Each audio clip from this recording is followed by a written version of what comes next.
Hey guys, here with another episode of Silverback Syndicate. Today I have two very interesting guests. I've been waiting a while before I brought them on because I know for a fact that their experience in this industry is unique, but it's also not something that can't happen to you. And I think that their experiences and the information they give today is going to be beneficial for a lot of you guys. So let me go ahead and introduce my main man, Quan, aka 50. Yes, sir. And then my boy Javante, aka Vonte, the spiritual guidance. They're relatively young in the industry, but they are extremely experienced because in their circumstance, they got thrown in the deep end with no swim trunks, just a Speedo, just in the mix, no life jacket. Yeah, they got thrown in the deep end, and they had to make their way. And I'm extremely proud of these two guys because the situations that they've been in could easily burn you out within 30 days. But how many years now is it for you guys? Started at 22. I'm 31 now, so 9. 9 years? What about years. you? 8. Yeah, 8 years. But a lot has happened in this short time. Yes. So I want y'all to introduce yourselves. Go ahead, tell them where you come from, what's your background, and then we'll get into how you guys started. Gotcha. My name is Javante Forbes. I'm based out of Miami, Florida. I was born and raised in Kingston, Jamaica. That's a little bit about me, you know. Quan, call me 50 though, but born and raised in Miami, Largemont to be exact. That's about it. Dade County raised. Okay, so now what I can tell you is both of these gentlemen are former athletes, Yep. right? So Same high school. yeah, I'm not gonna say they high school because they was trash, and I don't want to put that out there. But they're both former athletes, and I'm very big on guys, having some type of athletic background. It doesn't matter to me what sport you played. I just like guys who come from a competitive background because then they probably have more of a competitive nature and maybe will actually want to be better than just regular, right? Right. So you played basketball, you played football, you played at a collegiate level. I played at North Carolina Collegiate level. And you played at a collegiate level. Now, after you guys finished with sports and you finished with school, what were you doing? When I finished with school. Look, the microphone, the camera, talk. There you go. Yeah, there we go. Okay. Nah, You can talk to me. Don't talk to the camera. Getting out of college, I graduated from North Carolina Central. That's up there in Durham, North Carolina. And when I got out of college, what I did, we started Love and Hip Hop, which is Miami. And when I say burnt out, we used to do like probably 18-hour shifts and come right back the next day like nothing happened. But it built us to always say what we at now. Yeah. And I'm just thankful for it, to be exact. Yeah. So you was on Love and Hip Hop as well? Yeah. Doing a... Who brought him in? Okay. Yeah. But you was at Walmart I was before at that. Walmart. Yeah. I literally left So what was you college. working at before you came in on the security detail? X. Okay, never mind. We're not gonna put that on camera. Right. So, normally I don't name drop when I speak on situations, but I'm gonna explain how I met these gentlemen. There was an artist that they were working for that I had a personal relationship with. Now, this person was not my client. Okay, I mean, put that out there. This person was not my client, but I had a personal relationship with them, and I actually went by their place of living, and I forgot which one of you. I think both of y'all. Quan's house, yeah. Okay, yeah. I went by their place to talk to them because over a bit of time, I saw that they were in a circumstance that could be beneficial or hurt you, right? Yep. And there was a lot of chatter behind the scenes, a lot of criticism from guys who were older. Yep. Who felt some type of way about what position you guys were in and what y'all were doing in that position. And at the end of the day, it was like, okay, y'all just didn't know. Yeah. Like everybody was having something to say because you guys so happened to, it fell in your lap. Like, literally, you got put on, another guard put you onto their client, yep. Trying to utilize you to take off the hours from him, which makes sense. It happens all the time, right? Yep. What they didn't do was they didn't take into account that all the time that they were spending away from their client, the client turned out to be more comfortable with you guys. Yep. Right? And these things happen. Yeah. Cool. I'm not knocking it. I don't fault y'all for the client saying, hey, no, I prefer these guys. You know what I'm saying? If you do your paperwork right and the business is right, yeah, you guys can be the face of the operation and the person whose client it is can be behind the scenes. However that works. I wasn't dealing with that. I'm only seeing what's happening on camera footage. You guys are on the biggest tour in the world. We're one of the hardest artists in the world. And it's like when I say the biggest, we did two of them. We did the assassination tour. So we started off with the UK assassination tour. I believe that was with Tory Lanez and Drake. I wasn't gonna say no names, but go ahead, continue. Then we came behind that. We turned around and did again the Chris Brown tour. I believe that was the color. Yeah, I remember that. That was the American leg. We did an American tour, Chris Brown. Okay, so you guys in the audience, put that in perspective. These guys are fresh out of Static Post, and their first tour is the biggest, right? You get what I'm saying? And they're on the personal side, and they don't have any formidable training. They didn't go through the tunnel system of learning. You know, it kind of got skipped over. So these gentlemen are now out there. They're making mistakes. You're making rookie mistakes, but you're doing it on the biggest stage. You get what I'm saying? And it's comical. We can laugh about it now, but I remember those ones like, damn. You know what I mean? I was like, ugh. But in my mind, I was like, they the young bulls. Like, I'm not mad at you for it. I'm just like, damn, like, all right. But then it got to the point, I'm an asshole. You know what I mean? Like, y'all know me. Yeah. But one thing you gonna say is, I will tell you what I'm thinking. You don't have to. He's sugarcoating it right now. We'll get the call. I get the call. Quick. Hey man, what y'all there doing? But one thing I will say though, he's gonna correct you. And make sure he ain't one of them that wants you to sit there and fall and don't correct you. If he sees something, hey, Quan, hey, move this way and that way. Like he said, he pulled up to my front door. Hey, this is how you do it. Train outside. This is a Suburban. This is what we doing. Yeah. But mind you, we was fresh in the game again. Nobody gave us a here you go, helping hand. They wanted y'all to fall. I'll be very honest. I think that was a thing too, which is why I always I got admiration for you, because like I was hearing all the stories about different guys talking this and talking that, but it's just like if you see some younger brothers in the fresh industry, instead of you sitting there just criticizing, you could literally just call me or tell me, refer a school to me. You might not even help me yourself, or come pull up on me and do something. So the fact that you pulled up to this man's house and just taught us how to walk a client to the car, how to hold the door, and something simple like that. Well, listen, I'm a natural hater because I hate all you niggas.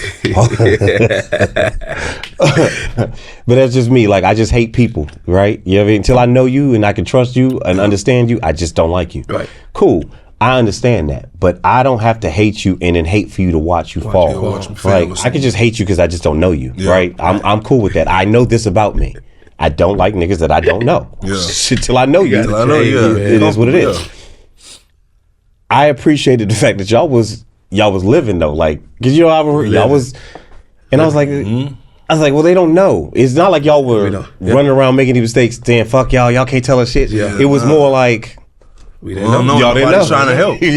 And then I sat back because it's not my detail, and I didn't know the arrangements you guys had with the other agent and the relationship and stuff like that. Right. But once I had a little conversation, which I forgot how I had it, but I had a little conversation with you, and I called you, like, where y'all at? Because you was actually in town. I just so happened to be around the way. I'll be right there, skirt up on you. You know what I'm saying? You didn't even know that's my old neck of the woods. Like, you know what I mean? Like, and that's cool. Facts.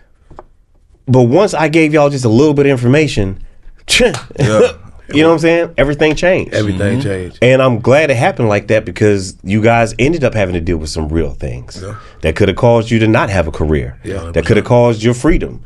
You know, if you didn't move a certain way. There was another situation you had. I called you, was on the jet. Hey, look, man. Get up out, you know what I mean? Get up. We already on the jet. Cool. You know what I mean? And the number one thing any young person at anything that they're doing, and when I say young person, I don't mean by your age. I'm saying like how much experience you have in something. If you're not coachable, what are you here for? You get what I mean? If you're not willing to learn. If you're not willing to learn. What are you here for? And what I didn't like out of the whole situation was y'all were getting so much hate from dudes who shouldn't be hating. Never even met me. Yeah, like dudes who shouldn't be hating. They was just mad that y'all were in position. You know what I mean? And that don't make no sense to me. But you know what's the crazy part? Because even if you say they put us in position, it wasn't like we was Cha-ching, Mr. You know Like, you get what I'm saying? by a long shot. We was here, you know, crazy part, I tell him, I do the same thing. I ain't gonna say the prices. One started that to get to where I'm at now.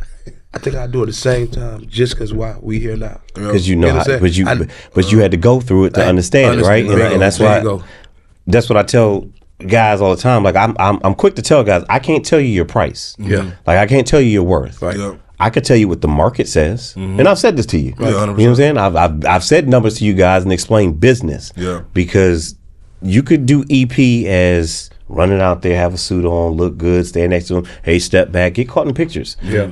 And you see a lot of guys who get to stand next to a lot of big names, and you think in your mind like, oh, they must be having X, Y, and Z, and you don't realize they don't understand the business of this either. You know, so right now, the way the market is going, there's a lot of guys looking for work. It is. A lot. And I think, too, the reason why it's a lot of guys looking for work is the market is kind of getting saturated. Because I remember one time being an EP, bodyguard, whatever you want to call it, it almost felt like a secret society, like a club. Yeah. And it had to be a who's who, or you had to know somebody to get in. Now I see dudes like on the internet start an Instagram page last week. Oh, call me if you need this and that. And like you've never been with a client in your life. Got their shirt off. Listen, I stalk everybody page. I told you I'm a hater, so I'm trying to figure out who's who. What you got going on? If you tag somebody, I'm all right. Let me see if you coming up, you doing things, and I'm gonna salute you and maybe put you in my Rolodex. Yeah. But I'm going to guys' pages. I don't know what they do. Mm-hmm.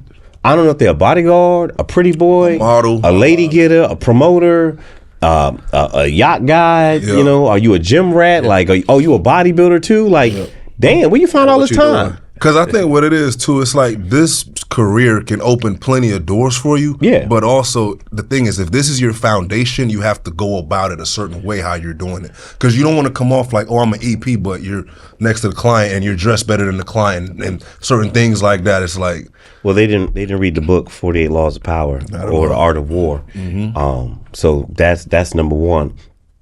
I understand there's a market for the foolishness. Yeah. You know what I'm saying? I do appreciate the saturation.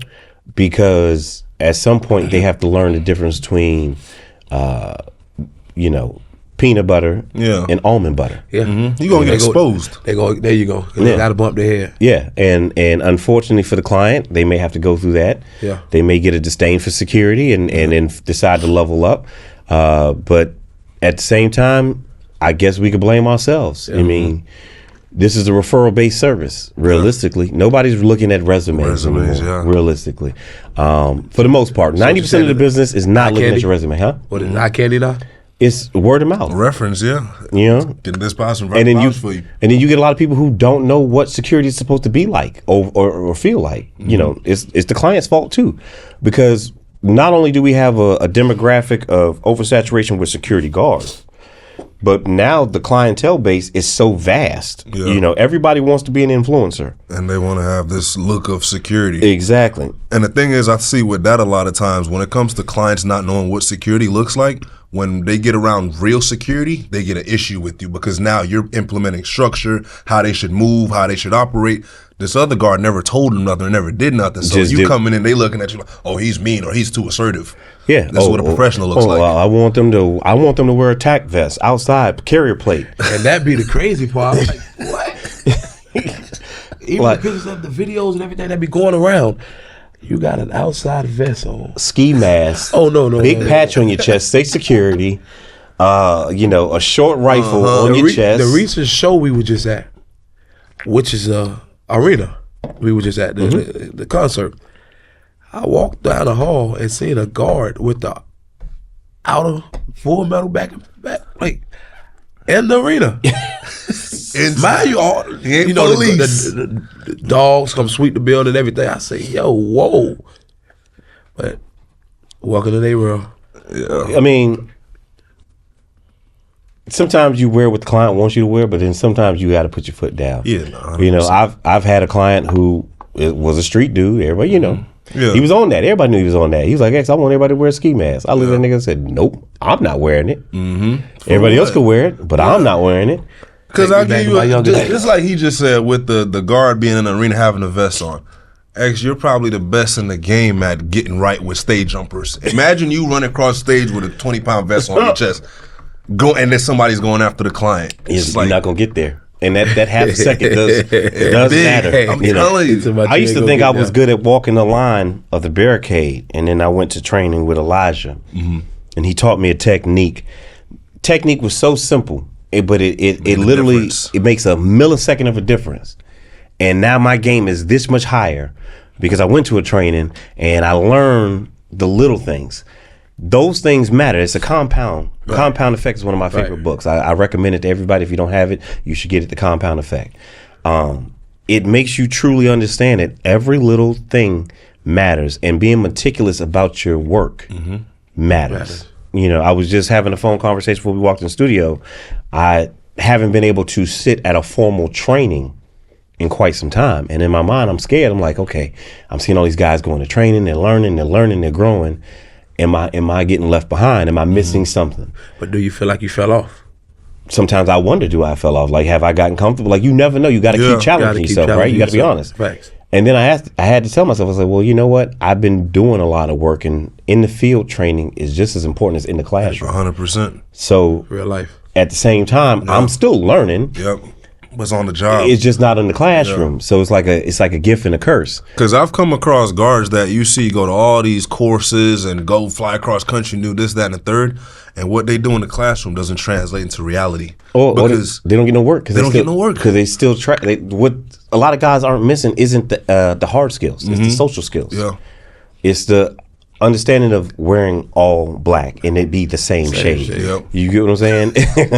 Not gray black. Yeah, not gray black. And I just seen one of my guys on Instagram. He's standing next to his client, and his black is a little faded. You got and I'm like, damn, like, and you didn't realize this moment was gonna go viral. And now you in this faded ass outfit. But you know the crazy part about that, since day one, that's been your pet peeve. Yeah. Even when he come around, hey, your pants faded away, your disc is flooding or this. Shine your shoes. I'm throwing your ass about some shoes. We had the same shoe. I was like, yeah, but my shit's can do it. Like, because the game is not what it used to be. It's not X's and O's no more. Sometimes your uniform is more important than did you make the play. No, facts. And I'm saying that in a sports term. I meant, like, if I throw you the ball, I need you to make that play, but you're not going to be on the field if you don't have that look. Because that look's important too, especially depending on what type of clientele you have.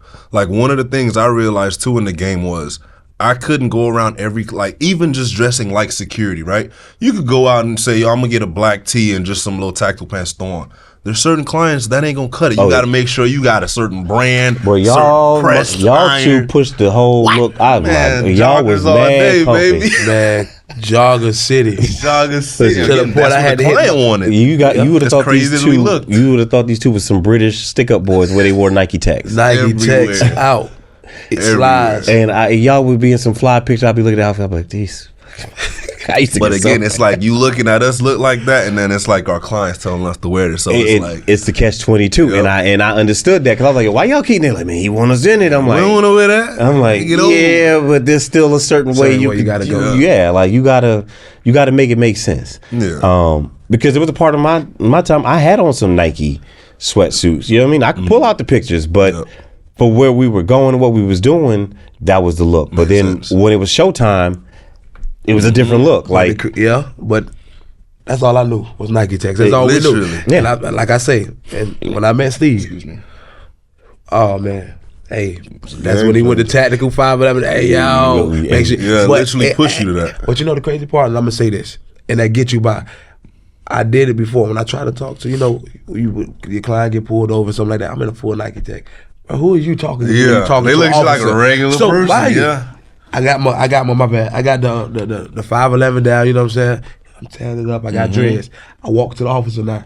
Oh, how you doing, sir? It's a different approach. It's a whole different approach. It's a whole different approach. What you guys will understand is 511 is the Gucci of tactical gear. It's the Gucci, and the brand represents a certain mindset to the person looking at you. Agreed. Right. So. And if you black and brown, you can't give somebody any leverage on what they want to assume about you. It's not fair. I'm not happy with it, but it's the reality of life. right?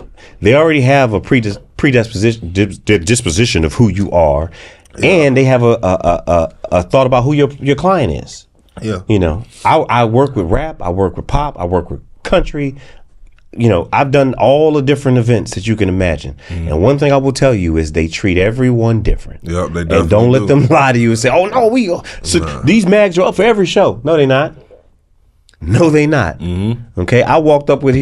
I've gone to the garden with a pop artist. Yeah. They ain't worried about nothing. Nathan.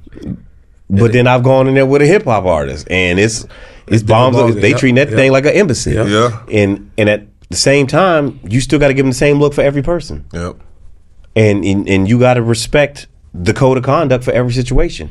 Because when you take that trip to Dubai and Saudi Arabia, you don't complain about their laws. Man, that's different over there. That's a whole different breed. You don't complain about how they say no. It is what it is. Because I think too, where a lot of guards go wrong is they try to adapt to the client too much to where they lose a level of professionalism.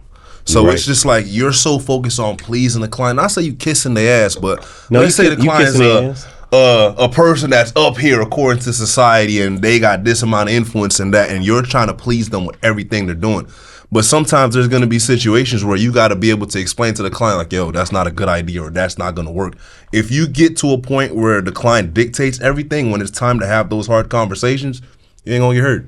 You could be the head of security or whoever you think you are. The client's going to dub it because you never build that rapport with them to where they can say, you know what, X is my head of security. He think this is a good idea, or this is a bad idea, or I should do my sound check at this time, or I should use this exit. I'm going to listen to him and trust him. Yeah.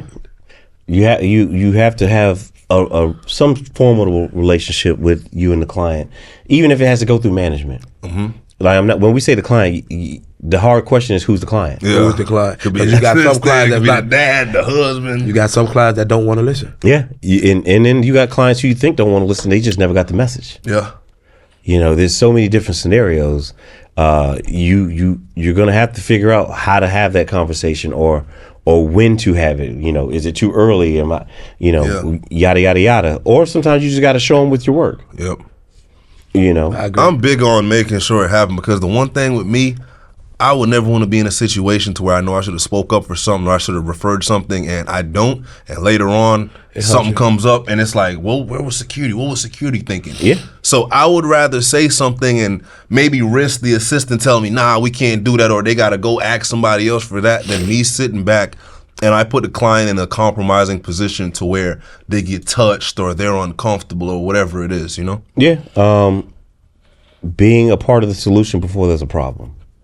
You know, that's really what the job is. Customer service and handling the problem, seeing the problem before it even happens. Intervening. I had a premiere the other day, and the client's a female. You know, when you have a female client, they're gonna have a glam squad. There's gonna be a lot of things going on. Yep. And normally I send other people to work with this client. I'm normally not the person next to her. And during the event, I noticed that her nose is getting a little wet because she's been sweating. Yep. There's cameras everywhere. There's lights everywhere. I tell her, I whisper in her ear, I say, hey, listen, don't take any more pictures till your glam squad gets here. She goes, okay. She didn't question me in the moment. Then she comes back, she goes, did you tell them to come? I said, yeah, they're already on their way. That little moment, she may not acknowledge it, but I know in her mind, she's going to be like, damn. Yep. Okay. He noticed. Yeah. You got my best interest. That's how you keep your job. It's the little things. It's the little things. You're not going to be shooting at people all day long. Yeah. There's not 1,000 crowds you got to move every time you go somewhere. Yeah. And because it goes back to the bags. You got some people that don't even want to take the bags. You got a female that's struggling with the bag. And I'm like, That ain't oh, my just job. like. Or like you got a client and he has his wife there. You know she's in the crowd watching the show. Your client's on the stage, but you know he's safe on stage. You're going to be watching the wife too, because you know you want your client as happy as possible. But then let's say the crowd gets too close to her. There's a male fan that's not realizing he's behind a female, and he's like dumb Bumping her close or something, yeah. Do you let that say? Do you just sit there and watch, or do you say, you know what?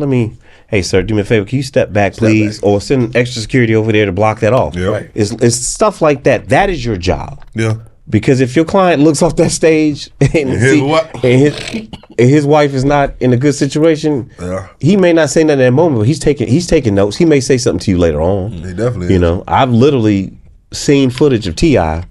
get off stage Yeah. And let it be. Hey, Check by listen, Tiny, see that lady right there? Don't move her, because in-house security didn't recognize that she That's his is wife. and it told her to move. Yep. Now, At that point, we should have known that, and stood up and say, because that's a plus for the client too. And the wife gonna do? I want that security. yeah. Yeah. Or, if before she even walk out there, hey, where do you plan on watching the show? Here go where I would see certain guys struggle sometimes as EPs. Let's say T.I. is the client, right? Tonight he's coming out and he's bringing his wife with him. It's just you, but T.I. is the client and he has his wife with him. Some dudes will struggle on who it is that they're maneuvering around. So they don't know, should I stay closer to T.I. or should I be watching his wife because she's a female? I think what happens a lot of times is when you overthink like that in certain situations, you compromise both clients. Because if you say, okay, his wife is present, if I'm at a venue, I'm going to utilize that venue. Let me holler at the supervisor that's there. Yo, you got 2 extra guards, can spare me. I just need them by her. They don't have to talk to her, touch her, nothing. But during the course of the concert, I have somebody around her. Yeah. Yeah. That is a solution, but unfortunately, you had to learn that the hard way. Hard. Ain't no reality always. It sounds ideal. You had to learn the hard way. Yeah. But the main reason like I told y'all, I had y'all up here is because I really want y'all to make it clear to people, like, okay, you're not always going to be able to just go to a training and then get a job and start learning. Like, sometimes you're really going to have to just learn firsthand.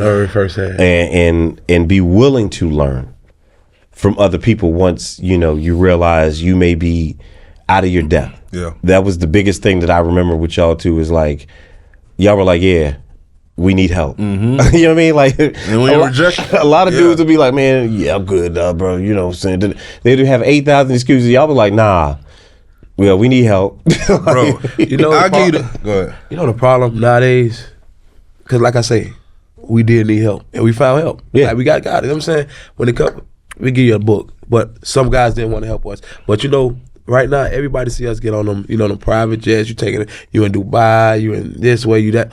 And the only thing they can think of right now is $1. Because I had a guy that tell me, say, I want to get paid $800.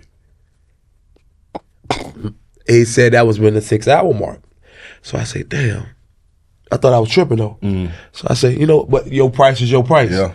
I'm like, dang, bro, what makes you say that? How long have you been in a, you know what I'm saying? So I broke it down to him, my story. I said, big dog, you must be don't know. And I can say it now because, like I said, I done grown. And bro, I came in this making $150 a day. And I ain't, let's talk about it now. $900 a week on tour to be exact. When y'all told me that shit, hey, listen, let's bro. talk about it now. You thought I was lying, you remember? I was like, there's no way. I said $900 a week. Listen to me. I used to look at Jay because I had the situation with my son. I look at Jay, some tears. And I say, damn, dog. I could have been at McDonald's. Real shit. I could have been at Walmart at the house. I lost a lot of time. And mind you, we was 24/7. Them studios was traumatizing sitting in them studios 24/7. We get to the studio at 3 p.m. and leaving at 8 a.m. the next day. And guess what time we back there again? 3 p.m. again. And just enough time to sleep, shit, shower, right back to it. But like I said, I won't, and the reason I tell that to everybody, because I had to break that down to him, bro, $150 a day. Mm-hmm. And now look where I'm at. You know what I'm saying? Yeah. I had the X's, I had the Steves, I had the Josh. The guy, you know what I'm saying? Yeah. They actually say, hey, big dog, you doing it wrong. Shout out to Steve, that's my brother. Let's do it the right way. Yeah. And we back and forth with each other. Sometimes we'll bump heads, hey Jay, this what we supposed to do. Hey Jay, hey, put this down, this, you know what I'm saying? Yeah. This girl ain't what it is. We there with it. Yeah. But the situation is, you ain't gonna come out the gate just saying, hey, I'm paid. You shouldn't even say that. It's a lot of sacrifice. That don't sound good, bro. But it's like, even a story. I'll go back to the first day I ever did any EP work. I was working at Walmart, and I got a text from Kev. While I was at Walmart, he was like, yo, I got a client for you tonight. I'm like, shit, all right. So I leave, I go get dressed. He tell me what to wear, pull up to the client's crib. I'm sitting there waiting. Mind you, no training. He didn't bring me in and say, yo, this how you move, this how you that. It's the client's birthday. Client gets there, say what's up to me. I see who the client is. The client happened to be my favorite artist. So you're a fan? So I'm sitting there like. So you a fan now? I was a fan. I was fanned out, nigga. I tell you off rip. So I'm sitting there, dude, like, yo, we going out to the club or whatever. He gives me a book bag. He's like, yo, there's $100,000 in that. Make sure you good. Again, I just left Walmart. I was making $10.50 an hour, and this motherfucker just give me a book bag with $100,000. And I'm sitting there like, there's no way. And I'm moving around all this, dude. I kid you not. I probably did terrible that night. Nobody said nothing to me, but I was just moving around, and it's just like, again, when you talk about getting thrown in the fire, what is more thrown in the fire than something you have no experience with? I was just big, tall, and I had the size. Can't teach size, player. Can't teach size. But hey, look at me now. I figured it out, and it's just like you said, like, you got to go through that and have certain people that's in your corner that'll say to you, like, you know what, bro, you messing up, but I see your potential. They want you to win. You want you to win, bro. I kid you not. Outside of you, I could probably say one other person I would say I see as a mentor, somebody that stepped in and say, like, yo, do this or do that, because I realize, like, this is also a selfish industry. Yeah. Like, dudes, you'll be working with a dude and he don't even like you. And y'all on the same client as 2 of y'all, 3 of y'all. And you gonna run into that. Bro, me and Quan literally start, like, when you hear the word blood, sweat, and tears, I don't, bro, you could ask Quan, bro, I don't know how me and Quan, certain situations that we've been in, bro, we could have been doing 25 to life. Oh, I know. Not even joking. And I've called y'all like, you dumb motherfucker. Come on, bro. But again, when you think you owning your stripes and you got to do this because you a rookie, man. And the only reason I would call it and cuss and fuss is because you guys have access to do it a different way. You do it the right way out the gate, right? Yep. Mm-hmm. And unfortunately, you know, sometimes you get caught in these moments and these predicaments.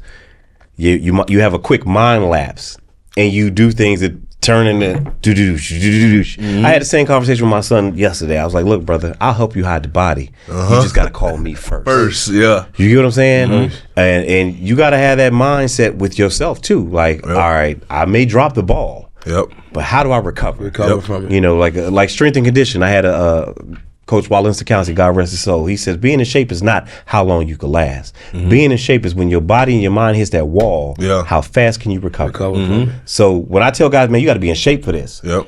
You're never gonna be in shape for this. Standing 12 hours this day and 15 hours that day is your body's not gonna normal fall. to a human, yeah. But how fast can you mentally recover through that pain to say, okay, we got day 3 and this is coming up and it's gonna be the biggest day and we got to be on point. That is being in shape for the moment. And you guys just had to go through game shape. You get what I'm saying? And things happen, but the blessings of the universe kept y'all on the other side. Yeah. You know what I'm saying? Like you walking around with Rihanna, walking around with I don't even want to say half the people I done seen you with, and I'd be proud because I'm like, I know those guys have earned it. Like they not taking this moment for granted. They understand what comes with it. And even at those levels, y'all still knock y'all head and do things, of course, because the game is always changing. You know what I'm saying? I haven't seen the ego in either one of y'all in the years that I've known you. I can't keep count. I don't count, and I don't have a perception of time. I just know we moving. And if I need something, you know me, I'd be in a whole different country. I might hit you like, yo, Quan. Let's do this. Call 2 in the morning. It's 5 o'clock. It's our time, so I know. X, I'm just getting in, but hey, what's up? Like I'll shoot something your way, and y'all know me. I always got a game plan. Like I'm throwing something towards you, and it may seem small, but there's a purpose. You get what I'm saying? Like I'm at the point. You guys, and I always thought this, y'all got to be the next generation up for the guys in my area. You get what I'm saying? It's unfortunate the guys from the era before me who was really doing big things in the city of Miami as a bodyguard, who was going through the trenches, coming out of the hood clubs and getting with these artists and really keeping people safe. Because a lot of people think Miami's sweet. So they think about South Beach, they think of the clubs and the palm trees and the beautiful women, and they think that's just really what it is. You know what I'm saying? And it's not. There's so much more that goes down in these places. And the guys who came before me, the war stories that I've heard and I've gotten to come across them, it's very unfortunate we never had a kumbaya moment to, like, I never heard the stories from them. I had to hear it from third parties. You know what I'm saying? And I never got welcomed by the new guys to be like, yo, here you go, young, and blah blah blah. It was so male, like, nah, you gotta figure it out on your own. And I understand why they're like that. You know why? It's the same way our parents were. Our parents whooped our ass, so they whooped our ass. I mean, our parents whooped our ass because they got their ass whooped. They didn't learn how to break that code yet. That there's a better way to do it or a different way. So tough love. Yeah, that's how I saw it. That's why I don't knock none of them. I think one of them finally spoke to me this year. After years of seeing me on the scene, they finally just acknowledged my existence. Yep. Like we've been in the same room, close quarters, and it just be like working. Yep. But now it's like, what's good with your champ? Like, peace. You know what I mean? It took me 20 years to get a nigga to say hello. No, yeah, 100%. There's certain people that because that's just how our city is. Like we come from a shiesty place. Sure do. That close that like Chicago ain't the only shiesty city. Like you got to close. Like we come from a dope era. Right before me was the super dope boy era. Yep. So if you were security, you came out. You knew it was coming with it. Yeah, you came out with some look. So no, you're not gonna share it. So I respect that too. Yep. You know what I'm saying? But what I don't want is the guys that I see coming up after me having to go through what I got to go through or had to go through. Like I really had to figure this shit out too. Yeah. You know what I mean? I was smart enough to go to some trainings, but before that, I was outside. Figuring out, And the crazy part about it, I'm glad that you just said that too, because I just sat out and had a Spook. He's out of Orlando. You probably, I don't know if you know. Big shout out to Big Spook. He's been talking to me on IG for two years now. He's willing to learn. Yeah. And the one thing about it, he's solid. And you got a couple more people, and they be like, "Dang, Quan, what can I do to get better?"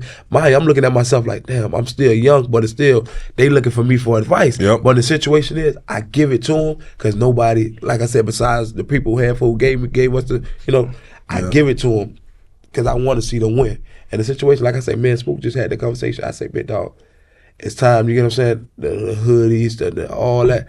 It's time to change it. Yeah. Get your, you know what I'm saying? Get your frame together, get your training together. That image. Bro, 'cause it's going to take you a long way when it comes from the money, the clientele. Yeah. At some point, you ain't going to be wanting to work for a rapper no more. Because why? You got probably a whole... the studio time alone. Yeah, 100%. You get what I'm saying? It's a lot. Because I feel like just when we came in the game with straight rappers. So that was what we knew, and we thought like literally that was it. And then I started getting calls later on as time progressed, like, hey, this client wants you to wear a suit, or this is a businessman, or this is a dignitary, or this is a politician. And it's just like, it is a complete different mindset than if I'm getting ready for a client, a rapper that has a show that day or something like that. Because it's like, you might see, let's say you get called on an exec, right? And you wearing a suit and you going around, you might say, this job is easy. I'm just holding the door for him. He ain't doing nothing but going to meetings. And that's where the mental aspect to me of the game comes in. It's just like, even though this is easy, I still got to be on point. I still got to make sure I grab his door. Still got to make everything, because it's just like you said, when you've been doing something for so long and you get comfortable, and I think this is where, like, in my career, I think the greatest asset has been Quan. Because when we was going through what we was going through in the beginning, imagine if it was just me by myself. Oh yeah, been terroristic. Come on, bro. It's like a lot of our mistakes we was able to like kind of cover for each other, because again, we learned at the same time. So it's just like, when I really like, listen, it's crazy. When I tell people like they really had to earn it, bro. I remember one time when they let me know that they were sharing the same hotel room. Oh man, bro! Like, I was just gonna say something. He laughed about it because I think he know where I was going with this. We sharing the same hotel room, and the crazy part about it, I used to, long nights. So only thing you want to shower. Man, get off your clothes. Now you gotta wait. He on the other side of like the bed jail, with me. Bro. So I'm like, damn, why this man never taking off his pants? No, like taking off, like, you know what I'm saying? Get you wonder why he take off his pants? Oh, no, not like, like he don't never get like comfortable. Yeah. So I'm like, damn, it's one, until this probably like, I want to say 6 to 7 months ago. I damn, JD, all right, fam, what's going on? Dog, you gotta realize, we kept going. Like every time, I'm a script, and guess what? The phone ring, we gone. Yeah. So it made enough sense. I'm like, okay, you stay ready, so you don't have to get never ready. take your clothes off. Like, I would literally come to the room, shower, change, take off my clothes and all, and then put my work clothes on and go lay down in the bed. In the bed, he in the car, fully dressed. Fully dressed. I mean, you know we supposed to be off the clock. That's because Jamaican niggas got 10,000 jobs, bro. They don't know how to be off the clock. The client about to call you 3 hours after you just got off.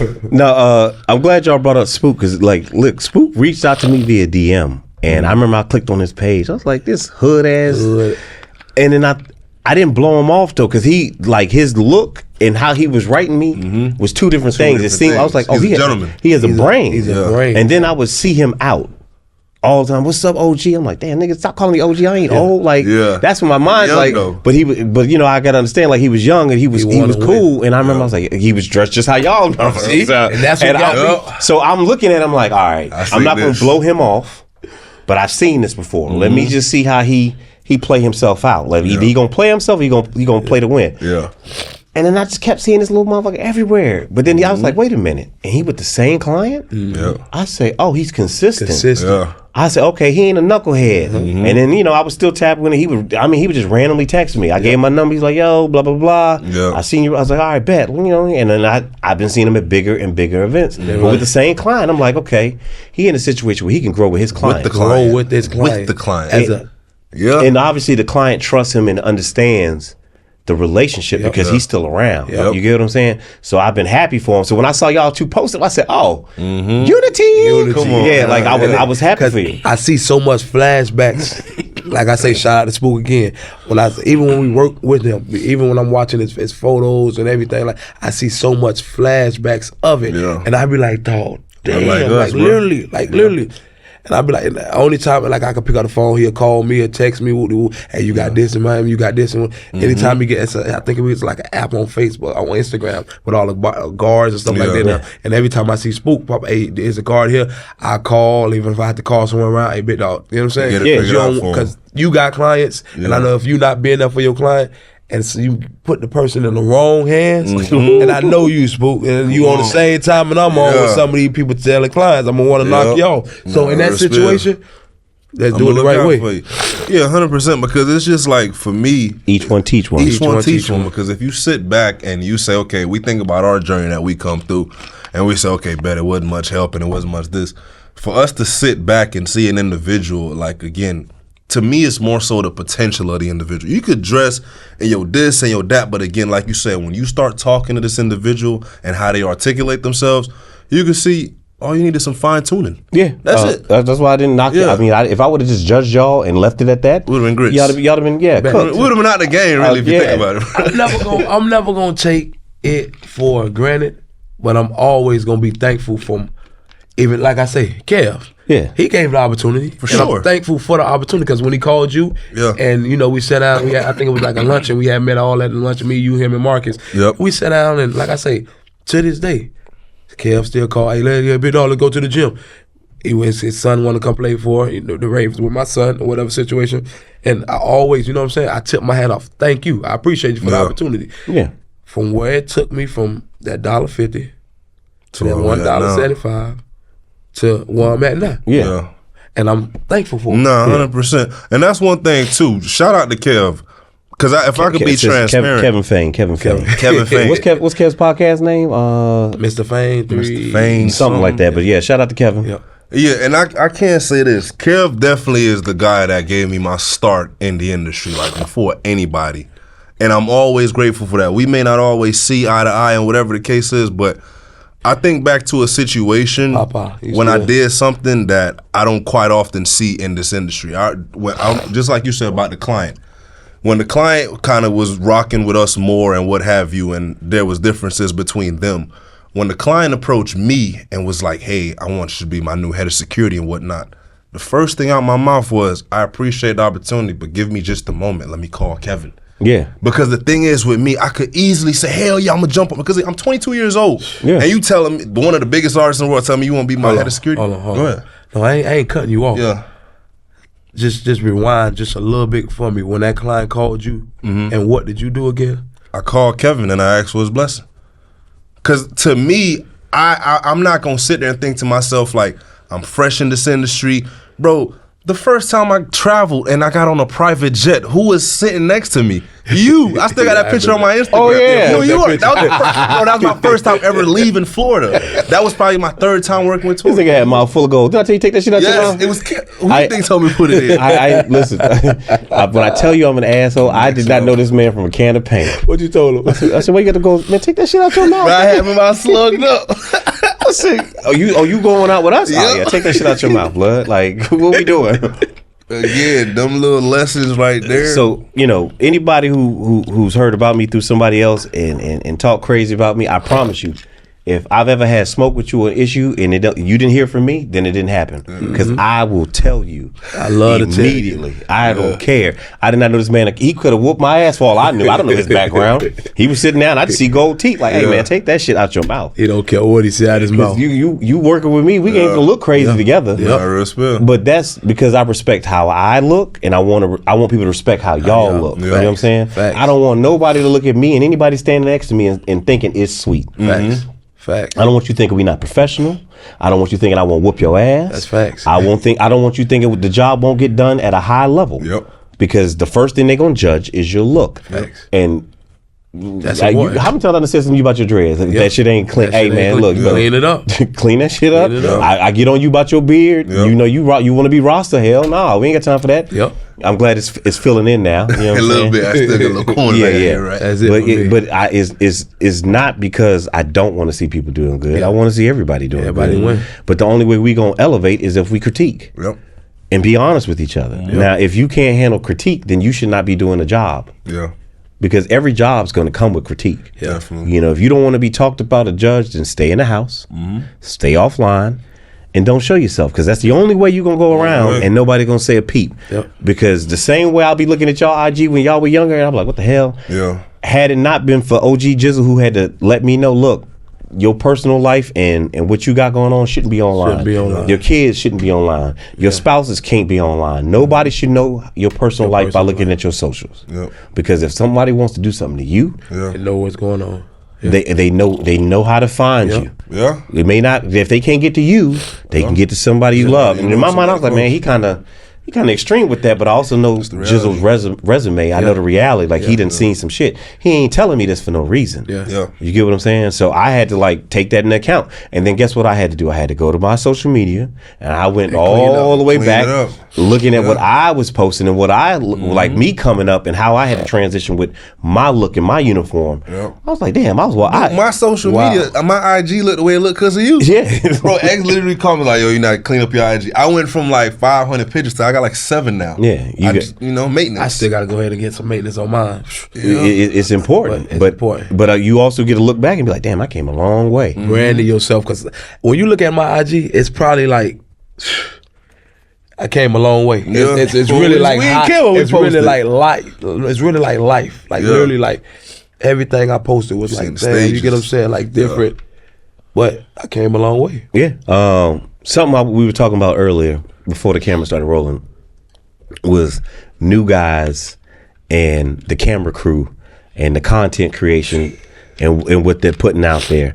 And it's a catch-22 because, like I told you, I'm a hater. And, There you go. You know what I'm saying? So my immediate thought process was like, do you have enough experience to be saying something? Yeah. You know?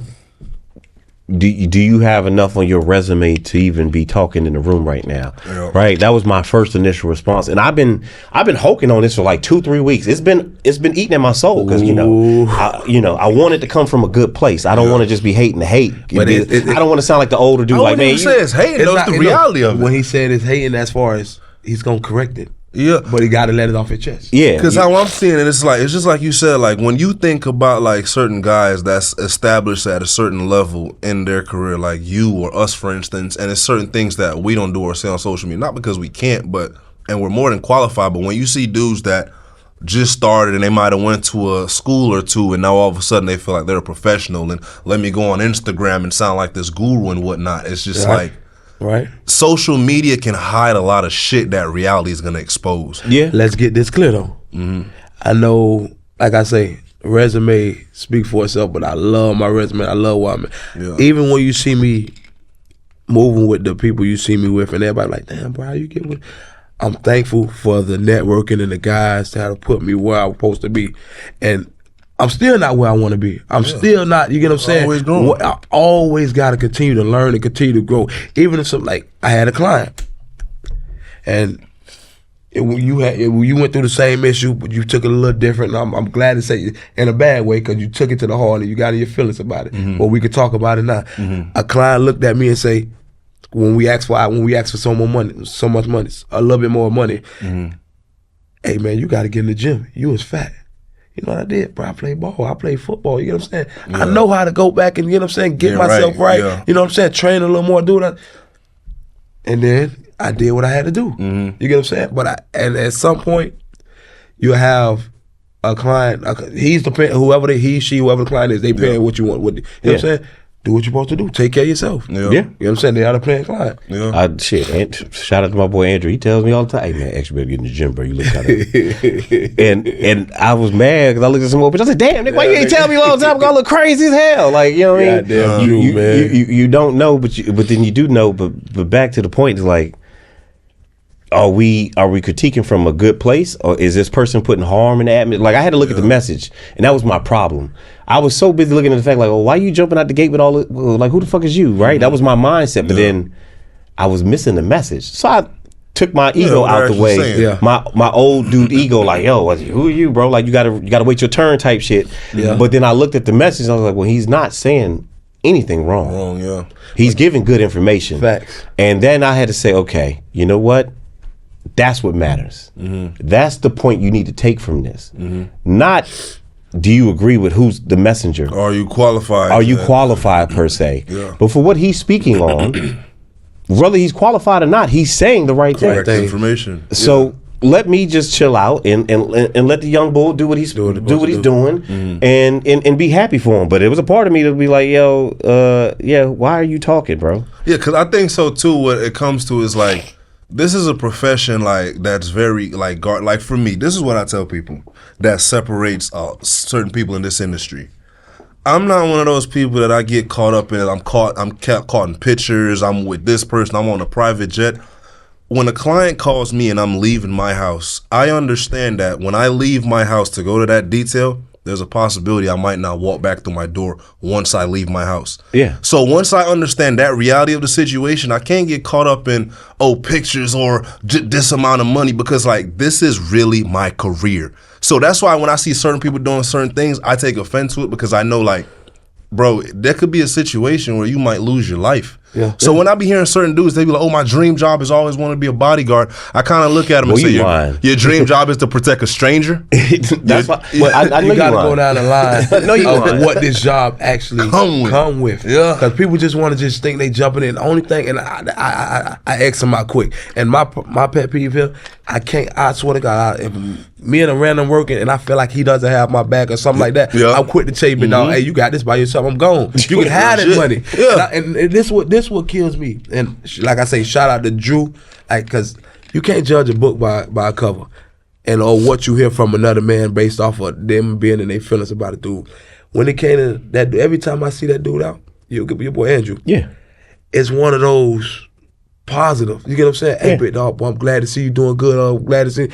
And I be like, you know what I'm saying? And you got some people that just really like, they don't acknowledge your presence. So I'm like, but that's that Miami culture I was telling you about. And like, at first, I said, man, fuck you too then. You know what I mean? Like, that's what I'm on. Then the real Miami was like, no, I'll smack the shit out you. I hope you, you know what I'm saying? But then I had to realize, like, man, after going through the trenches and understanding, like, oh, I see. I see why they like that. Because, like, bro, like, until you've been through what I've been through and put that bulletproof vest on the way I had to and all this other stuff, then you'll understand why my demeanor's like this. Like, I'm not, there's no new, I don't want no new friends. Like, I'm at where I'm at, I'm cool, let me make my money and go home. You know what I'm saying? Everybody's different. You get what I mean? And you can't take it personal. But for me, I wanted to do it where, okay, like, I talk too much shit not to give back. And I'm gonna keep it buck. Y'all know, y'all know me. I can't shut up. Like, when I see it, every time you see me, like, oh Lord, what they about to say? Because I'm gonna say something. You know what I mean? If I'm gonna do that, then I gotta put something out there for it to make sense. I can't just be the dude always. You know what I mean? Like, I gotta be out there trying to explain why this is that. Like, okay, if I'm gonna say why your clothes look like that, then I'll be like, all right, well, why don't you go here? This is what, you know what I mean? Like like facts. I laugh about this, but when I used to talk about wearing 5'11" tops, The one, you remember the ones nobody wore them joints. Everybody like, oh, you always. Now go to a show. Everybody wearing it. Yeah. And I'm not saying they the reason why they wearing it. Shout out to Wally World for the pants too. Now I'm not going to Walmart the Wranglers. I'm not going to say why they wearing it, but I'm just going to let you know. Hey, look, I told you. I told you. It sounds like setting the industry standard. Yeah. Yeah, but I remember working with these artists that were rappers and being around other security. And everybody got they tour hoodies on. Everybody was wearing hoodies and all this. And I would show up with that damn 511 shirt. Oh, it's just damn 511 shirt. Da-da-da-da. I didn't know what 511 was till you told me to go get some. I think you sent me to lose if I ain't. Yeah. And now everybody's doing it. And it's like, a part of it want to be like, I told you, bitch ass. No, but the other part is like, I'm glad. And they give you a percentage, man. Everybody started to see that the standard could be higher. How you see yourself could be higher. We're better than just hoodies. Because I remember when I was looking at Bodyguards, they used to have the black tee with a white towel over their shoulder. That's how I knew Bodyguards. You know what I'm saying? I ain't gonna lie to you. I think I still seen. I go back and I think I still seen somebody was just on stage with a 6XT with a big long towel over their shoulder. I say, whoa, but he's an old head. And that's what I'm saying. Yeah. But that was the era, that was the time. You get what I'm saying? You know, I see the R&B shows, all the guards used to wear suits. You know what I'm saying? If you look at the old school dudes with the Steve Harvey suits with the cowboy hat and the boots, you know, there was a time and era for everything. Right now, we got the 511 joint going on. We got the tight European look going on. That's the wave right now. That's the wave. You get what I'm saying? And I promise you this, in the next 2 years, watch you see everybody wearing suits again. Why? Because the money's going to be different now. The clientele is going to be more concerned about their image too. Yeah. You know what I'm saying? They want to feel respected. I had to go to a client. You're right. I had to go to one of my clients who is going to a lot of business meetings, right? And yeah, he can show up looking like that because that Zuckerberg era, that's on their side. But I had to tell him, I was like, look, bro, instead of us showing up tactical 511 out when we in Palo Alto, California, we in San Francisco with these tech companies. Look what he put to say. We need to put on the suit. You're right. And the crazy part, I ain't mean to cut. That it took me a long way because we got a client now. She think she's Oprah. As she feels what she comes with, you know what I'm saying? She does a lot. A young Oprah. She got this going on, that going on. And the crazy part about it, she be like, you know, she going to, you know, these business meetings. Yeah. And she's like, oh, you got a suit on? I throw the suit on, and she, you know what I'm saying? Because if you coming like that and you going hard in these meetings and seeing these folks, you get what I'm saying? Yeah. And from here on out, it just, you know what I'm saying? She put a little raise on it a little bit. Yeah. You get what I'm saying? Because you matching the image. She know what you're getting paid for. Yeah. And that's just what it is. But if you don't see it coming, you're not prepared for it. So if I'm saying to you, hey, look, in 2 years, you better have some suits. Yep. Then guess what? You better start going to the thrift store. That's what I did. I bought all the black jackets I could at the thrift store. Get them tailored. Get them tailored. Yeah. Get some nice dark denim jeans that don't stain the seats when you get in these luxury cars. Get your ass up. Okay, we get a blazer. You know what I'm saying? Get some dress shirts, and that could be your look. Yep. And yeah, it's gonna get hot sometimes. And yeah, you're gonna be like, damn, but it's okay. Yeah. Because now the places you going, you ain't got to worry about if you armed or not. Yep. We ain't worried about ringling and dingling and leaving the gun in the. Is the driver staying? Hey, hold this. Like, no, we don't have to do that no more. No, facts. Hold on, X. I don't think they caught that one. I think it went past a couple people. I'm telling you. Because I don't like to. I'll be very frank. I don't like talking about guns. Because I feel like if you live by the gun, you die by the gun.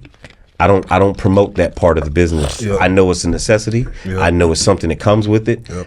But you never see me on my page. Oh, I'm running. I go to the range, but I don't want you. We know that. Yeah, so I can't let it slide because I've done the gun battles. It's not. There's nothing cute about or to glorifying that part. It's hot. It's dangerous, and you might not come home. Like every time people try to be like, yo, have you ever shot somebody? Have you ever killed somebody? We don't talk about Bruno. I give them one simple answer. I said, there's certain things I've done in my life that I'm taking to my grave with me. I'll leave it at that. But it's just like, to me, I've never been the type that sit here, yo, I knocked this nigga out or I was shooting at this parking lot. Because it's just like, again, what a lot of dudes don't understand is once you leave this client and you clock out, you still have a life to go live. So it goes back to what you said about posting certain people in your lives. And A client had beef with somebody in the club in Miami, right? Client came from out of town. Y'all in the club, get into a fight, you dropping whoever, you knocking niggas out. Client leaves. Who still got to come back to that same club next week with a different client? And who might you run into? Yeah. So it's just like, you got to understand, like, you have to live here. A lot of these people are leaving. So when you picking up they beef and all this stuff, and you wondering now, like, why your car got shot at, or somebody random try to pick your shorty up from school. You see, it goes back to what he just said. How you still in the same scenario. So he say, listen, he doesn't have to worry about pulling up and say, hey, this car is stay here for that gun to stay there. Cause why? Yep. That clientele is different. Yep. He done elevated. Yep. Yeah, but you also and that image. You also got to remember if your social media is supposed to be your brand, and you're always showing you with guns, what type of client you think is gonna call you? Yeah. The one is looking for the guy with the gun. The guns, yeah. You know, I got one of the greatest compliments the other day. One of my, I was at the Cardi show and I'm backstage, and one of the sound guys goes, he goes, man, X, I thought you was a bougie security, but such and such a bougie. I was like, bougie? I'm not bougie. I know exactly what he's talking about. I was like, I'm not bougie. Because you know me, I don't wear designer. I don't, you know what I mean? I'm not wearing You be clean. Yeah. Yeah. But I get it now. Like, the way I demand a certain standard, like, look, you're not going to talk to me a certain way. Yep. You're going to address me a certain way. We moving like this. No, yeah, you're right. I'm bougie on that side, but not in a bad way. But if I'm posting me with guns all day, the client who needs the bodyguard with the guns, that's the one that's calling. You portraying a certain image. So guess what? They already know they about to put me in some some beef or something that I wasn't even prepared for, because who wants to go shoot all the time? Yeah, but again, you walking around every day posting Dracos and 223s and 556 on your page. Like, that'd be amazing how dudes love guns and want to buy all the guns. I'd be like, so you rather spend your money on the gun instead of that 401k? 401k. Of that budget? And and that's a whole nother ball game. It's like, outside of this industry, a lot of people don't be understanding, like, you got to set your own shit up. It's not a regular job where, they take tax out. And I'm going to cut you off and explain why I'm cutting you off. One of my favorite parts about what's going on with you right now, and Quan, you don't say too much on your business, but you've expounded on just being an EP, and you did it early. You was always putting your money to this and putting your money to that. Maybe that's because you're Jamaican. Yeah, and that's you know what I mean? But you was doing that early, and I remember at first I was like, bro, is it a little too early for you to be spreading yourself thin like that? But I always remember, like, yo, he's a smart guy. Like, he's always learning. You seek knowledge. You know what I'm saying? Just like you seek knowledge. So I didn't knock it, but I watched the hustle. You know what I'm saying? Now you got your trucks lined up. You figured out a way to make money without having to be on the road. So if you want to just break down how that mindset happened for you, because I don't want everybody to think you just out here X's and O's in it, and this is all that's been your life. You've learned how to make something happen outside of the EP by using the money you've made. I wish you'd have made more early. That y'all. I wish we would have known what we knew today. But you don't. But like I say, when it comes to that dude got a big heart. Like, I still, you know what I'm saying? That's a big heart. But I think what it is for me, what I realized very early on in this game is, like, how fast things can change. A lot of times it's not full time. This ain't like a regular job where somebody's taking money out of this and money out of that. So I was sitting here saying to myself, okay, I know we make X amount of dollars and this amount of that, but it's just like, there's also times where I'm sitting down and my phone ain't ringing 2 weeks, my phone ain't ringing a month. That's the reality of it sometimes. So I said to myself, like, am I gonna sit here and go get a job, or am I gonna figure out ways how I can make passive income? And literally what I started doing was realizing, like, okay, bet we making this bread. I don't have a crazy overhead because I'm young, my bills ain't that much or whatever the case is. So I said, okay, as I'm building relationships in this industry, how can I capitalize on these industries? Then that's when I started tapping into trucks. I bought 4 trucks in 1 year. Then after that, I tapped into rental cars. Still got everything I'm talking about right now. I have rental cars. I have 8 rental cars. So it's just like, I say to myself, okay, if I'm making X amount of dollars as an EP, if I go to work, how can I now make that same money or more without me having to go to work? So when I sit here and I say to myself, okay, bet I have 5 cars rented out for the next 2 weeks, and this is bringing me in $7,500 or $8,000 in 2 weeks. I don't have to sit here and think, damn, a client ain't called me, damn, I ain't going on tour, damn, I ain't do this. Because I can make the same money or even more just from sitting at home. And it's like, That's why I went into industries to where I don't have to be completely hands-on to where if a client calls me, I can go on tour right now and do whatever. My trucks is still going, my rental cars is still going, my juice company is still going, because you got to figure out a niche to where you can say, okay, if I'm not physically here, my girl or my brothers or my cousins or whatever can make this. And like, once you get to the point where it's like, all right, I'm pushing 40, 50 now, I want to step away from this bodyguard thing and do something else. I'm going to. Most dudes don't have a plan for bodyguarding. They don't have no plan, no end plan. I thought about this in the shower the other day, which is weird, but there is no, I don't know any retired bodyguard. They don't stop.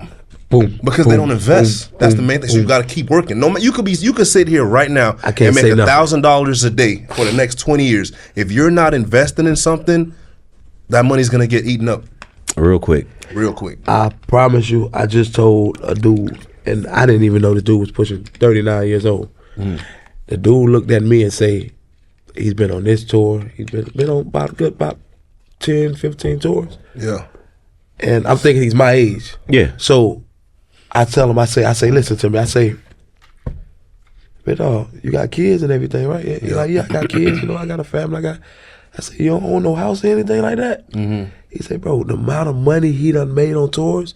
I say, damn, so where did it go? He blowing it. You just, like, you know what I'm saying? He blowing it on the road. Blowed it, I say, dog, I swear to you, if I knew back then what I knew now, They blowing opportunities. Bro, I remember being on tours with certain individuals, and I remember we would get paid, and I would watch these go to the mall and come back with a Gucci bag or a Louis this, and I'm like, yeah, we're making good money, but why are you trying to be like the client? Like, not saying you can't treat yourself, but it's just like, I think one of the main things I understood was like, I'm naturally frugal as an individual. Maybe again goes back to what say being a Jamaican. Cheap. But once you start understanding to yourself, like, okay, bro, you cheap. Cheap as hell. Cheap, I always wanted, if you tell me $1, I'm trying to get it for 50 cents. From college days, and my biggest thing, and I still do this to the day, I take 50% of every dollar I make and put it up. And that took me through some hard times. When it through some hard times, you go ahead and get some of that money back. Yeah, you got it, because just like you said, a lot of dudes right now that's in the bodyguard game, that money's coming in consistently, right? But let's say they slow down and they don't work for 4 months. No client calls them for 4 months. They got to now dip into their savings to pay bills and like, where's this? What makes you think they have a savings? Most of them don't, and that's why I say a lot of them ain't got an end plan. If I showed you my DMs, a dude's begging for work. I'm not gonna say they begging, but they're looking for opportunity, or there's been some availability in their schedule, what have you. Do you work? I'm sorry. It's crazy because in my mind I'm like, bro, like, I'm not saying, I look up to you, but it's almost like the way I respect you, I'm thinking your mindset would be a different way. Yeah. And I always get reminded, bro, it's a very small number of people who are doing well across the board. So, you got to keep that in consideration. What you do is, I see you maximize your time being a father. Yeah. Yeah. I love that. Just to even go back to the kids, all my sons, it just do something to me. Like I always tell Jake, because I know sometimes, me and him used to hang out. Oh, hey, I'm pulling up the house. That time has cut, because now I got kids now, and I get that time back to them. Even when I got probably like 8 nieces, a lot of, you know what I'm saying? And I just love getting back to the kids. I go back to the high school and get back to football, because that's what I, you know what I'm saying? Yeah. And I take my son team over, and I'm just like, I coach out there. I just love being that. I tell him that's my homeboys. Yeah, I mean, literally, like you've gone through enough fast enough. Yeah. Like the experiences y'all had in a very short time was crazy. Yeah. You've gone through enough fast enough that you figured out what was important to you. Yeah. I wish I figured that out fast as you did. It really clicked for me probably a year and a half ago. Yeah. Maybe 2 years ago. And I don't regret it, but now I'm trying to even make up for it double time. Yeah. Like when I get home, people are like, "Oh, I ain't seen you in a while." Because I used to have a concept like I come home and make appearances just as, keep my face out there just because that's how it goes. But now, sometimes I'll be like, "Man, I don't know who the hell y'all are." I'm at the house. Like because he just left tour, and I said, "Man, where you at?" He's at the concert. How do we? My son over there. Yeah, my daughter was there. He tell me straight up. He say, "Hey, big dog, I don't answer the phone when I'm with my family." Watch this. I'm gonna give you a different perspective. You see how y'all say y'all kids like give y'all certain purpose and reason and whatnot. I don't have kids yet, So a lot of times We know. Go ahead. a lot of times the motivation and the inspiration is always like from within, and then on top of that, I'm an only child. So it's just like when you sit here and you have a kid and you come home and there's somebody excited to see you and all that kind of stuff, and you have different things to look forward for. I had to find different things outside of being a bodyguard to really have a life. Because there was literally one point my whole life was consumed with that, where I wasn't even hanging out with family or friends. And I realized, like, yo, you got to have a balance. As good as the money is, bro, if you don't have a balance, like, I'll give you an example of something you used to tell me all the time. And it was so simple. I used to laugh at it. You used to say, yo, bro, go get your feet done or something. And I used to sit there like, yo, get my feet done. Yeah. X, when you get off the road and you go see Ling Ling. Oh, hold on. Somebody, I wish they could zoom in on that. I caught it earlier. Yeah. I just got mine done this morning. They know me over there. Okay. Bro, little stuff like that, like you don't understand what it do for your mental self-care, Yeah, bro. you got get you a massage Self-care. or something. You got to do something for you. And, you know, it's crazy as I don't really think about it from the single guy aspect because I didn't come into it as the single guy. I always had the dad aspect and responsibility. So I never had a chance to, like, I would probably be buck crazy if I could go to work and don't have to deal with Nothing. Man, please. I lost my, like I say, and I'm glad to say it, like I say, because X is sugarcoating it to y'all. So let me give it to y'all real blood, sweat, and tears.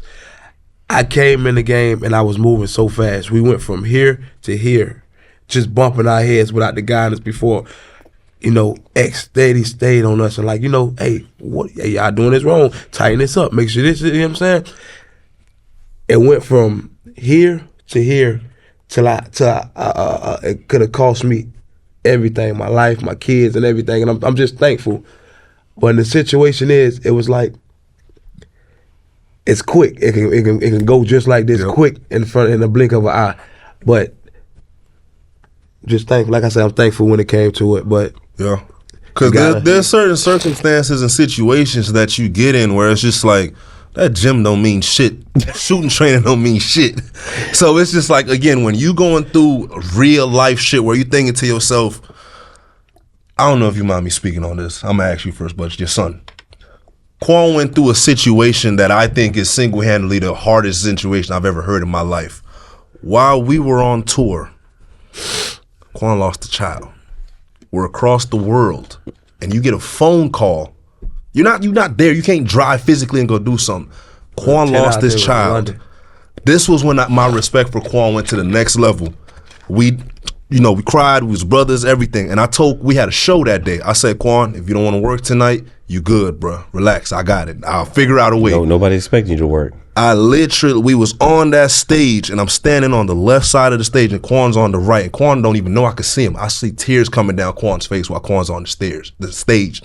We're at a show. He just got a call a couple hours ago that his son just died.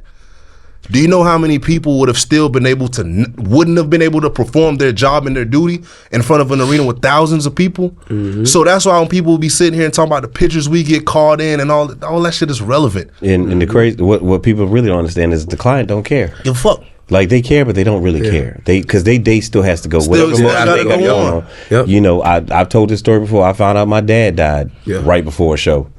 And everybody's like, "Oh, you gonna?" I was like, "What is there to do?" Keep going. He gone. We 10 hours away. I'm not home. I can't go. I can't pull up. I remember that day like it was nothing. Next, I said, I looked at the client. The client, hey, bro, you good, don't I? I looked at. I said, come here, everybody, come here. Huddled up. Let's pray. Woo-de-woo. Let's finish this show. Let's go ahead and finish this show. Because you know what I'm saying, energy is a big thing. Yeah. And if I'm, you know what I'm saying, and I flew out the next morning, you know what I'm saying, and handle business. But it comes to say, I was with that, even been said, I never gave myself the time to heal. Like I said, I was messed up from that situation because why? Never gave myself time to heal, and I went right back to work. You stayed on the road. Like I've never seen you take a break. I never took a break. And I don't bring that situation up to you because I know how I am. Yeah. So I'd rather just be like, I'm pretty sure he's like me. Like, don't bring that shit up, nigga. I'm dealing with how I deal with it. It is what it is. Yeah. And when a person is willing and needs that support, just be there when they ask for it. 100%. I want to thank you guys for finally making the time because I know y'all be caught up in 8 million things. We got you, man. Especially you, Mr. Jamaica. No, I'm playing. No, but y'all are my guys, and y'all know this, and I ride for y'all, and anything I could ever do to make y'all days easier, y'all know y'all can hit my line. So I just wanted the outside world to get an example, like, yo, this is the deep end, but you can make it out. You just got to be willing to learn. You get what I'm saying? And don't take it for granted, and don't let it go to your head, because a lot of young guys will be like, oh man, I'm the hottest one. Look, you see how I did this out the gate. I did this. Yeah, all right, champ, you got it. I'll see you when you come down. You know what I mean? But y'all didn't do that. Y'all took it for what it was worth. You learned from it. You didn't let it affect your personal life too crazy, because like y'all both could have been jammed up with whatever was going on. Like, I know. So another episode of the Silverback Syndicate. I want to thank Quan and Javante. Y'all should check out their socials. It will be posted on the bottom. Reach out to them if you guys are younger and newer and just need anybody to tap in with. It's this affiliate, the syndicate is worldwide. Like, I'm telling you, it definitely is. There's options everywhere. You got a network to really learn something. If you can't afford to get to a schooling, then you at least talk to the people who've been to school. Yep. You know what I mean? The school of hard knocks and the school in the training room. But like, just talk to somebody. So together, 8 strong. Peace. Sir.